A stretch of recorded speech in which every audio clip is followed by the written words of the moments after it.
کارساز بچانے والی ذات صرف اور صرف خدا تعالیٰ کی ہے۔ کئی مرتبہ اس طرح ہوتا ہے کہ اسباب ہلاکت کے نظر آ رہے ہوتے ہیں، اللہ تعالیٰ کھائی پلٹ دیتے ہیں، بندے محفوظ ہو جاتے ہیں۔ اور کئی مرتبہ بظاہر اسباب حفاظت کے نظر آ رہے ہوتے ہیں، اسباب کچھ نہیں کر سکتے، بندہ ہلاک ہو جاتا ہے۔ کتابوں میں لکھا ہے، ایک بزرگ فرماتے ہیں کہ میں ایک مرتبہ طواف کر رہا تھا، طواف کرنے کے دوران میں نے ایک لڑکی کو دیکھا جو یہ کہہ رہی تھی، اس کے پاس ایک بچہ بھی تھا، یہ کہہ رہی تھی کہ اے کریم تیرا گزرا ہوا زمانہ، پھر ہنسنے لگتی، پھر کہتی ہے اے کریم تیرا گزرا ہوا زمانہ۔ یہ بزرگ فرماتے ہیں کہ میں نے ارادہ کیا کہ طواف مکمل کرنے کے بعد اس کے پاس جا کر اس سے پوچھوں گا کہ یہ آپ کے اور رب کریم کے درمیان کیا راز کی باتیں ہو رہی ہے، ذرا بتاؤ تو صحیح۔ تو فرماتے ہیں کہ طواف مکمل کرنے کے بعد میں اس لڑکی کے پاس گیا، نوجوان عورت ہے، اس کے پاس بچہ بھی ہے، کہ یہ کیا کہہ رہی ہو کہ اے رب کریم تیرا گزرا ہوا زمانہ، کیا راز کی باتیں ہو رہی ہے؟ تو وہ عورت کہنے لگی کہ معاملہ یوں ہے کہ میں ایک مرتبہ سفر پہ جا رہی تھی، کشتی میں بیٹھی ہوئی تھی، یہ میرا بچہ چھوٹا تھا، دودھ پیتا ہوا بچہ میرے گود میں تھا، اچانک طوفان آ گیا، ہمارے جتنے بھی ساتھی تھے وہ سارے ڈوب کر مر گئے، ایک حبشی رہ گیا تھا، کالا حبشی جو گمراہ تھا، اس نے ارادہ کیا میرے ساتھ بدکاری کرنے کا۔ میں پاک دامن عورت ہوں، خدا تعالیٰ سے ڈرنے والی عورت ہوں، اس نے مجھ سے اس بات کا اظہار کیا۔ میں نے اس سے کہا خدا تعالیٰ کا خوف کرو، ہم کس حالت میں پھنسے ہوئے ہیں؟ اس نے کہا نہیں، ہر حالت میں میرے ساتھ یہ کام کرنا ہوگا۔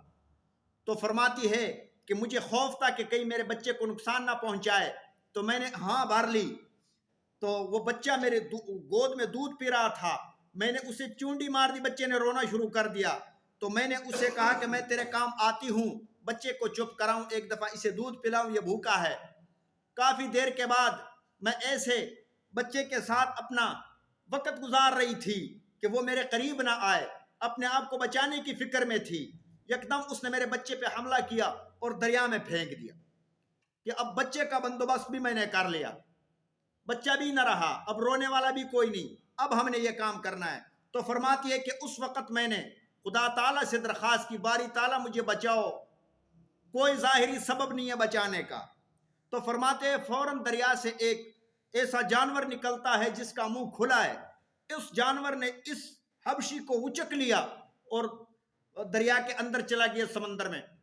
فرماتی ہے پانی کے لہروں کے ساتھ چلتے چلتے میں ایک جزیرے پہ پہنچ گئی، جزیرے میں وہاں اتری، 4 دن میں گھاس کے یہ پتے کھا رہی تھی درختوں کے اور پانی پی رہی تھی۔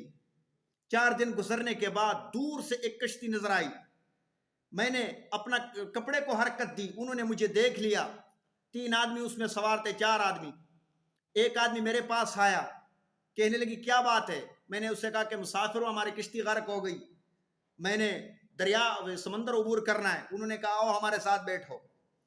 فرماتی ہے کہ جب میں وہاں کشتی میں پہنچی، میرا بچہ انہی کے پاس تھا، وہ میرا بچہ چھوٹا انہی کے پاس تھا۔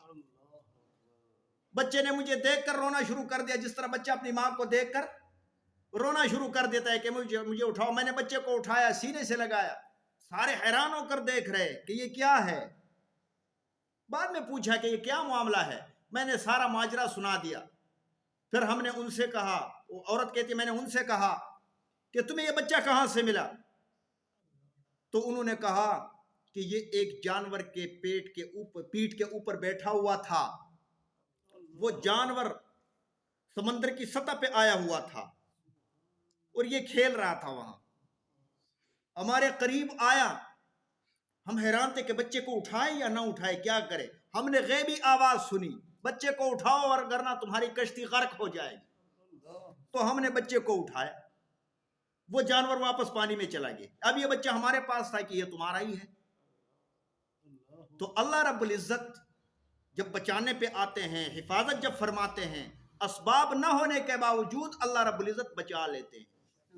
یہ اعتقاد رکھنا، یہ عقیدہ رکھنا، اس کو توحید کہتے ہیں۔ تو اللہ رب العزت فرماتے ہیں ان اللہ، بے شک اللہ تعالیٰ، لا یغفر، نہیں معاف فرماتے، ان یشرک بہ، کہ اس کے ساتھ شریک ٹھہرایا جائے، چاہے اس کی ذات میں ہو یا صفات میں، ہر چیز میں اللہ رب العزت تنہا ہے، کوئی اس کا شریک نہیں۔